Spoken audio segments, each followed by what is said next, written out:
అందరికీ నమస్కారం. నేను మీ దేవి. ఫ్రెండ్స్, మరొక మంచి న్యూస్ స్టోరీతో మీ ముందుకు వచ్చేసాను. ఇప్పటి వరకు ఆదరించిన స్టోరీస్ లాగే ఈ స్టోరీస్ కూడా ఆదరిస్తారని కోరుకుంటూ మన న్యూస్ స్టోరీలోకి వెళ్ళిపోదాం. కొత్త స్టోరీ కాబట్టి దయచేసి హైప్ ఇవ్వండి, లైక్ చేయండి, అలాగే కామెంట్ కూడా చేయండి. దీనివల్ల ఈ స్టోరీ మరికొంతమందికి రీచ్ అవుతుంది. కథలోకి వెళ్ళిపోదామా? తనువులు కలిసిన వేళ 1వ భాగం. రచయిత బుజ్జిగారు. అది ఒక పెళ్లి మండపం. అక్కడ పెళ్లి కొడుకు పూజ చేస్తూ ఉన్నాడు. తనని చూస్తూ ఉన్న అక్కడ వారందరూ తనని అలానే చూస్తూ ఉన్నారు. అక్కడ ఉన్న పెద్దవాళ్ళు, నాకు అల్లుడైతే బావుండు, కానీ ఆ ఛాన్స్ మాకు ఇవ్వకుండా ఈ వర్మ కొట్టేశాడని తన మీద అసూయతో తనని చూస్తూ ఉన్నారు. అక్కడ ఉన్న అమ్మాయిలు వాళ్ళ కలల రాకుమారుడు ఈరోజు వేరే వారి సొంతమవుతున్నాడని బాధగా ఫీల్ అవుతూ పెళ్లి కూతురు చాలా లక్కీ అని అనుకుంటున్నారు. పంతులు గారు పెళ్లి కూతురు తీసుకురండి అని చెప్తే పెళ్లి కూతురు అమ్మ పెళ్లి కూతురు రూమ్లోకి వెళ్లి చూసేసరికి అక్కడ ఒక లెటర్ మాత్రమే ఉంటుంది. ఆ లెటర్ తీసుకొని చదివిన తాను కళ్ళు తిరిగి పడిపోతుంది టెన్షన్కి. అప్పుడే వాళ్ళ చిన్న కూతురైన కుందనవల్లి అక్కడికి వచ్చి వాళ్ళ అమ్మని చూసి కంగారుగా ఏమైందమ్మా అని అడుగుతూ వాళ్ళ అమ్మని పైకి లేపి కొన్ని వాటర్ తాగించి వాళ్ళ అమ్మ చేతిలో ఉన్న లెటర్ చదువుతూ ఎంత పని చేశావక్క అని అనుకొని వాళ్ళ నాన్న దగ్గరకు వెళ్ళి వాళ్ళ నాన్నకి జరిగిన విషయం చెప్తుంది. తాను కోపంగా లోపలికి వచ్చి వాళ్ళ అమ్మని చంప మీద కొట్టి ఆడపిల్ల ఏం చేస్తుంది, ఎక్కడికి వెళ్తుంది, తాను ఎలా ఉంటుందని తెలుసుకోకుండా ఇంత పని చేసేదాకా నువ్వేం చేస్తున్నావు అని కోపంగా ఇంకొకటి కొనడానికి వెళ్తుంటే అప్పుడు వాళ్ళ చిన్న కూతురు తనని, అసలు మీరు అడిగారా నాన్న ఎప్పుడైనా అసలు అక్కకి ఈ పెళ్ళంటే ఇష్టమా లేదా అని? మీరే మీ ఇష్టంతో అక్కకి పెళ్లి చేయాలని చూశారు. ఇప్పుడు చూసారా ఏమైందో? ఒక్కసారి మీరు అక్కని అడిగి ఈ ఏర్పాట్లు చేసుంటే బాగుండేది కదా అని అంటుంది. కోపంగా వాళ్ళ నాన్న తనని కొట్టాలని చేయలేపేసరికి అక్కడికి పెళ్లి కొడుకు వస్తాడు. తాను వర్మగారు కంగారుగా రావడం చూసి అసలు ఏమైందో కనుక్కోమని వాళ్ళని పంపిస్తాడు. వాళ్ళు పెళ్లి కూతురు లేదండి రూమ్లో అని చెప్తే వాళ్ళ అమ్మ నాన్న వైపు కోపంగా చూసి లేచి వాళ్ళ దగ్గరికి వస్తాడు. వస్తున్న తాను వల్లి అన్న మాటలు అన్నీ వింటాడు. కోపంగా లోపలికి వచ్చి, మీరు మీ కూతురుని అడగకుండా ఇలా నిర్ణయం తీసుకుని అందరి ముందు మా ఫ్యామిలీ కూడా తలదించుకునేలా చేశారు. దీనికి మీకు మంచి పనిష్మెంట్ ఉంటుందని కోపంగా బయటకు వెళ్తుంటే, బాబు రానా, నా మాట విను. తను వేరే వాళ్ళు ప్రేమించిందని నాకు తెలియదు.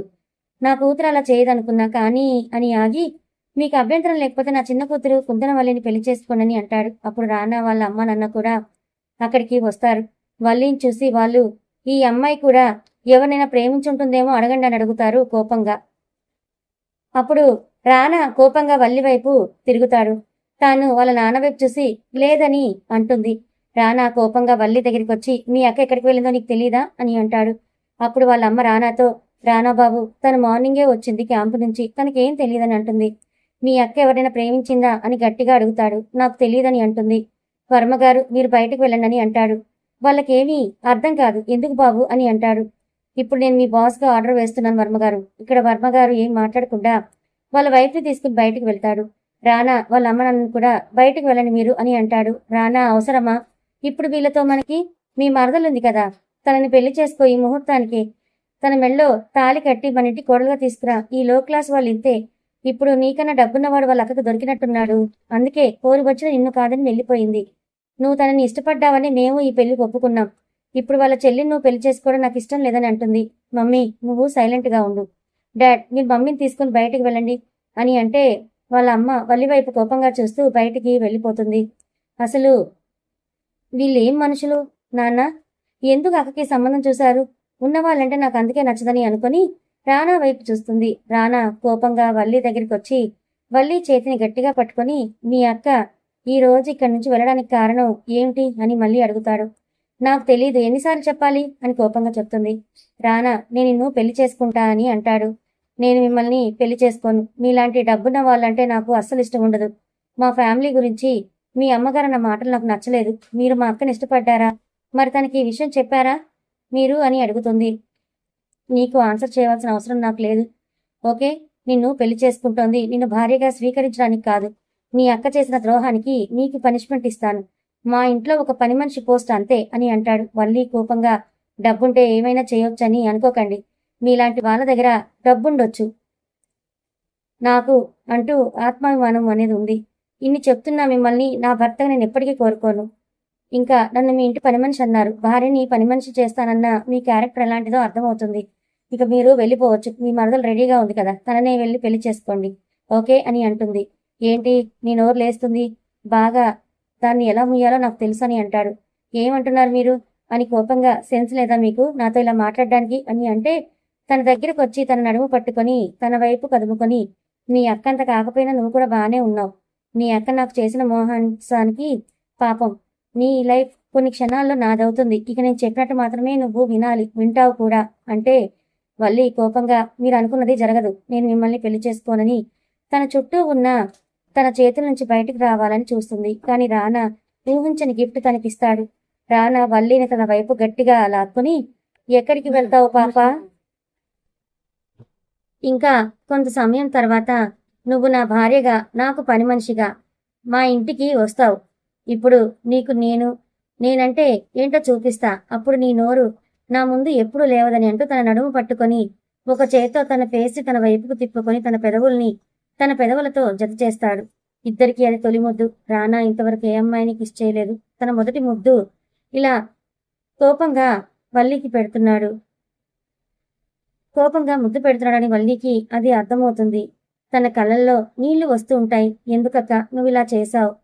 నువ్వు చేసిన పనికి నా జీవితం బలవుతోందని తనని నెట్టేయాలని చూస్తుంది. రానా తనని వదిలి కోపంగా, ఇది జస్ట్ శాంపిల్ మాత్రమే, నీకు ముందు ముందు చాలా చూపిస్తా, నన్ను పెళ్లి చేసుకొని అని అన్నావు కదా, అది నీ మొదటి తప్పు. ఇంకా ఆత్మాభిమానం తొక్క తోటకూర అని డైలాగ్ వేశావు.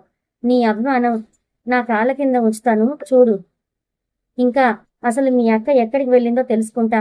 ఆ విషయం నీకు తెలుసు అని తెలిసిన రోజు నీకు మామూలుగా ఉండదు ఇంకా అని తనని తీసుకుని వెళ్ళి మండపం మీదకి తీసుకువెళ్తాడు. అలా వచ్చిన ఇద్దరిని ఎవరూ కూడా ఏమీ అనరు. రానా ముందు మాట్లాడే ధైర్యం ఎవరికీ లేదు. అందుకే అందరూ అలా చూస్తూ ఉంటారు అంతే. పెళ్లి జరిగిపోతుంది. పంతులు గారు చదివే మంత్రాలు గాల్లో కలిసిపోతాయి. రానా వల్లి మెడలో వేసిన 3 ముళ్ళు తనకి ఉరితాడులాగా అనిపిస్తుంది. వర్మగారు మాత్రం రానాకి మామ అయినందుకు సంతోషంగా ఉన్నాడు. వాళ్ళ అమ్మ మాత్రం తనకి చిన్నప్పటి నుంచి డబ్బున్న వాళ్ళంటే ఇష్టం ఉండదు. అలాంటి తన కూతురు ఆ ఇంట్లో ఆ మనుషుల మధ్య ఎలా ఉంటుందా అనే బాధపడుతుంది. పెళ్ళై అందరూ రానా ఇంటికి బయలుదేరుతారు. వర్మగారిని వాళ్ళ భార్యని మీరు రేపు రిసెప్షన్కి రండి అని చెప్పి వెళ్తాడు రానా. వల్లి మాత్రం అసలు ఎవరి వైపు కూడా చూడదు, ఏవీ మాట్లాడదు, మౌనంగా ఉంది అంతే. ఆ మౌనం వెనుక ఎంత బాధ ఉందో తనకు తెలుసు. ఎన్నో కలలు కన్నది తన జీవితం గురించి. ఒక చిన్న కుటుంబం, ఒక చిన్న ఇల్లు, తాను తన భర్త చాలు ఇక. కానీ ఇప్పుడు అంత పెద్ద ఇంటికి కొడలుగా వెళ్తుంది. అది ఎవరికి ఇష్టం లేదు, తనకి కూడా. కానీ జరిగిపోయింది. రానా పంతం వల్ల రానా పట్టుకున్న తన చేతిని రానా చేతిలో నలిగిపోతుంది. ఆ బాధ తనకిక అలవాటు అని అర్థం అవుతుంది. రానా వైపు చూసింది, తాను కూడా చూస్తాడు. వల్లి వైపు చూడగానే తనకి ఏదో ఫీల్, మరి ఏంటో అది. ఇద్దరు ఒక పెద్ద కారులో కూర్చుంటారు. మిగతా అందరూ వాళ్ళ కారులో స్టార్ట్ అవుతారు. రానా వల్లి మాత్రమే ఆ కారులో ఉంటారు. రానాకి కొంచెం దూరంగా కూర్చుంటుంది వల్లి. రానా వల్లి వైపు చూసి, ఏది ఏమైనా ఒక పెద్దింటికి కోడలయ్యావు. అక్కడ రాజభోగాలు అనుభవించాలని మాత్రం అనుకోకు. అందరి ముందు నిన్ను ఏమీ అనను. ఎందుకంటే నువ్వు ఈ రానా భార్యవి కదా. మన రూమ్లో మాత్రం నువ్వు నాకు బానిసవి అని అంటూ తనని దగ్గరకు జరుపుకొని డ్రైవర్ సీట్కి వాళ్ళకి మధ్య ఉన్న కట్టన్ బటన్ని నొక్కుతాడు. తనని చూస్తూ, నీకు ఇది మొదటి ముద్దునా లేక అని అంటాడు. కోపంగా వల్లి రానా వైపే చూస్తుంది. నీ కోపంలో అర్థం అవుతుందిలే అని, నువ్వు అంటే నాకు ఇష్టం లేదు, కానీ నిన్ను తాకుండా ఉండలేకపోతున్నా అని అంటాడు. ఇలా మాట్లాడడానికి మీకు సిగ్గుగా అనిపించడం లేదా? ఒక అమ్మాయితో ఎలా నడుచుకోవాలో తెలియదా అని కోపంగా తనకి దూరం జరుగుతుంది వల్లి. రానా దూరంగా జరుగుతున్న వల్లిని గట్టిగా పట్టుకొని, నా నుంచి దూరంగా వెళ్ళాలని అనుకోకు, నువ్వు అనుభవించాల్సింది చాలా ఉంది అని అంటాడు. వల్లికి బాధగా అనిపిస్తుంది ఆ మాటకి. రానా వైపు చూసి, నేనేం చేశాను మీరు ఇలా నన్ను పనిష్ చేయడానికి అని అంటుంది. నువ్వు చేయలేదు, నీ అక్క చేసింది. నన్ను అవమానించింది. నా ప్రేమని కాదని ఎక్కడికో వెళ్ళిపోయింది. ఎవరిని ఇష్టపడని నేను తనని ఇష్టపడ్డాను. తన హెల్పింగ్ నేచర్ చూసి మా దగ్గర పనిచేసే మనిషి కూతురని తెలిసినా మీ అక్కని మహారాణిలా చూసుకోవాలనుకున్నా. కానీ మీ అక్క నా ప్రేమని కాదని వెళ్ళిపోయింది. నేను ఇష్టపడ్డది నాకు దక్కకుండా ఉండదు, నేను దక్కించుకుంటా, అది ఎలాగైనా అని మీ అక్కన నోడిపోయేలా చేసింది ఈ రోజు. ఒక ఆడపిల్ల వల్ల మా విలువ పోయేది, కానీ నా అదృష్టం నీ దురదృష్టం, నువ్వు ఆ టైంలో బలయ్యావు అని అంటాడు. రానా ఇంత చెప్తున్న వల్లి వినకుండా తన భుజంపై నిద్రపోతుంది. నిద్రపోతున్న తనని కోపంగా చూస్తాడు, కానీ ఎందుకో ఏమనాలనిపించదు. వల్లి డాక్టర్ చదువుతుంది. తానిప్పుడు ట్రైనింగ్లో ఉంది, అందువల్ల క్యాంపుకు వెళ్ళింది. నిన్న మొత్తం ఒక చిన్న ఊరిలో అందరికీ ఆరోగ్యం గురించి చెప్పి వాళ్ళకి కావాల్సిన మెడిసిన్ అంతా ఇచ్చి నైట్ బయలుదేరి తెల్లవారుజామున వచ్చింది తాను పెళ్లికి. అందుకే అలసిపోయి నిద్రపోయింది. తన ఫేస్లో అలసట రానాకు అర్థమవుతోంది. అసలు తను ఏం చేస్తుందని వాళ్ళ అమ్మ క్యాంపుకు వెళ్లి మార్నింగే వచ్చిందని గుర్తొచ్చి తన నేమ్ని ఫేస్బుక్లో సెర్చ్ చేస్తాడు. కుందనవల్లి అని ఉంటుంది. తాను ఎక్కడికి వెళ్ళిన క్యాంప్స్కి అక్కడ ప్లేసెస్ చూపిస్తూ అక్కడి పద్ధతులు అన్ని వివరిస్తూ వాళ్ళ లైఫ్ గురించి చెప్తూ వీడియోస్ చేస్తుంది. అలానే నిన్న జరిగింది కూడా పెట్టింది. ఒక చిన్న ఊరు, అక్కడ సదుపాయాలేమీ లేవు. వాళ్ళు వాటర్ కోసం చాలా దూరం వెళ్ళాలి. వాళ్ళకి ఎవరైనా హెల్ప్ చేయండి, మన వంతు సహకారం చేసి వాళ్ళకి తోడుగా ఉందామని తన నెంబర్ పెడుతుంది అక్కడ. అది చూసి తాను ఆ నెంబర్ సేవ్ చేసుకుంటాడు. ఇంకా ఊరు నేమ్ కూడా. వల్లి వైపు చూసి తను నాకు ఉన్నవాళ్ళు అంటే చాలా ఇష్టం ఉండదు అని ఎందుకన్నదో అర్థమవుతుంది. తన వైపు చూస్తూ నీలో మంచి గుణాలే ఉన్నాయి, కానీ పొగరు బాగా ఉంది. దానికి నువ్వు సెల్ఫ్ రెస్పెక్ట్ అని అంటూ పొగరుగా మాట్లాడావు నా దగ్గర అని అంటాడు. వల్లి వాళ్ళ అక్క అరవింద వల్లి. తనకి చిన్నప్పటి నుంచి హై లెవెల్లో బ్రతకాలని, క్లాస్గా ఉండాలని కోరిక. కానీ వాళ్ళ నాన్న మాత్రం వాళ్ళని పద్ధతిగా పెంచాలని చాలా రూల్స్లో పెంచాడు. తన చెల్లి వల్లికి అది నచ్చి వాళ్ళ నాన్న అమ్మ చెప్పింది వింటూ ఉండేది. కానీ అరవింద మాత్రం తాను మోడల్ అవ్వాలని కోరిక చిన్నప్పటి నుంచి. అలాగే మోడర్న్ డ్రెస్సులు వేస్తూ మోడర్న్గా ఉండేది. వాళ్ళ ఇంట్లో అది ఎవరికి నచ్చేది కాదు. తన మాట వినదు, మొండిది. ఏదైనా అంటే ఇంట్లో నుంచి వెళ్ళిపోతానని వాళ్ళ నాన్న అమ్మని బెదిరించేది. ఇలా తను ఫోటోషూట్ చేస్తూ ఉండేది. ఆ ఫొటోస్ అన్ని ఒక కంపెనీకి పంపించింది. వాళ్ళు తనకి ఆఫర్ చేశారు. వాళ్ళ కంపెనీ తరపున తను యాడ్ చేయాలని తను సైన్ కూడా చేసింది. అనుకోకుండా రానా తనని కలవడం, 10 డేస్లో మ్యారేజ్ డేట్ ఫిక్స్ అవ్వడం ఇలా జరిగింది. ఆ రోజు ఈ యాడ్ షూటింగ్. సో అందుకే అరవింద ఎవరికి ఏం చెప్పకుండా వెళ్ళిపోయింది. అరవింద పరిచయం జరిగింది ఈ రోజే. మరి అరవింద తిరిగి వస్తే తనని ఇష్టపడుతున్న రానా తనని అర్థం చేసుకుని తనని యాక్సెప్ట్ చేస్తే వల్లి జీవితం ఏమవుతుంది? రానా కార్ ఒక పెద్ద భవనంలోకి ఎంటర్ అవుతుంది. అది చాలా పెద్దగా, అందంగా, క్లాస్గా ఉంది. కార్ ఆగుతుంది. రానా తన మొబైల్ని పక్కకు పెట్టి వల్లిని పిలుస్తాడు. వల్లి, నేను ఇంకొంతసేపు పడుకుంటానమ్మా అని తన చేతిని ఇంకా గట్టిగా పట్టుకొని పడుకుంటుంది. తనకి ఏదో గుర్తొచ్చినట్టుగా కళ్ళు తెరిచి చూసి తను ఎవరి పక్కన ఉందో, ఎవరి చెయ్యి పట్టుకుందో చూసుకొని కంగారుగా తన చేతిని వదిలి పక్కకి జరుగుతుంది. తనని చూసి దిగు అని అంటాడు. ఆగు అని తాను దిగి తన వైపు వచ్చి డోర్ తీసి తన చేతిలోకి తీసుకుంటాడు. తనలా చెయ్యగానే నేను నడుస్తాను అని అంటుంది. తమరిప్పుడు కుందనవల్లి కాదు, అర్థమవుతుందా? మిసెస్ ఆఫ్ రానా, ఓకే అని తనతో గుమ్మంలో అడుగు పెడతాడు. రానా వాళ్ళ అమ్మ వల్లి వైపు కోపంగా చూస్తుంది. వాళ్ళ మరదలైన అవంతిక కూడా ఏది చేసినా పెళ్లిని ఆపలేకపోయానని కోపంగా వల్లినే చూస్తుంది. అవంతిక వాళ్ళిద్దరినీ పక్కపక్కనే చూస్తూ తట్టుకోలేకపోతుంది. ఆ ఇంట్లో పనిచేసే పెద్దావిడ ఒకరు వచ్చి ఇద్దరికి హారతిచ్చి బియ్యం ఉన్న చెంబు గడప మీద పెట్టి అది దాటి రావాలని బాబుగారు అమ్మగారిని దించడం చెప్తుంది. సరే అని తనని దించుతాడు. తన చేయి పట్టుకొని ఇద్దరు ఇంట్లో అడుగు పెడతారు. వల్లి మాత్రం తన చుట్టూ ఏం జరుగుతుందని అసలు పట్టించుకోదు, సైలెంట్గా ఉంటుంది. రానా తన చేయి పట్టుకుని తన రూమ్లోకి తీసుకువెళ్తాడు. వాళ్ళమ్మ రానా నువ్వు దూరంగా ఉండాలి, రేపు మార్నింగ్ వ్రతం ఉంది అని అంటుంది.